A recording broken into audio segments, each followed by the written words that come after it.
நம்ம திராவிட மாடல் அரசு 2021ஆம் ஆண்டு ஆட்சி பொறுப்பேற்றதும் தமிழ்நாட்டில் இந்தியாவில் மட்டும் இல்லாம தெற்கு ஆசியாவிலேயே முன்னணி மாநிலமாக உருவாக்கணும்னு லட்சிய இலக்கை கொண்டு செயல்பட்டு வருது. அதுல வெற்றியும் பெற்று வரும். நீதி ஆயோக் அமைப்பினுடைய 2023-24 ஆண்டுக்கான அறிக்கையின்படி வறுமை ஒழிப்பு, சுற்றுச்சூழல் பராமரிப்பு, குறைந்த செலவில் மாசில்லா எரிசக்தி ஆகிய குறியீடுகளில் தமிழ்நாடு இந்தியாவிலேயே முதலிடம் பெற்றிருக்கு. 10 குறியீடுகள்ல முன்னிலை வகிக்குது.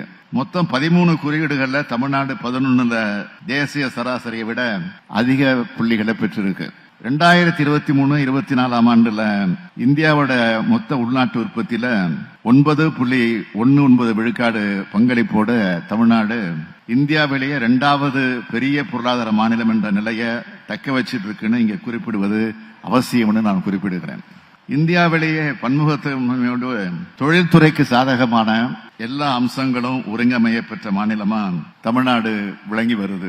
நம்ம மாநிலத்துல 39,000க்கும் மேற்பட்ட தொழிற்சாலைகள் இருக்கு. இதனால உற்பத்தியும் அதிகம் செய்யப்படுது, வேலை வாய்ப்பும் அதிகம் உருவாக்கப்படுது.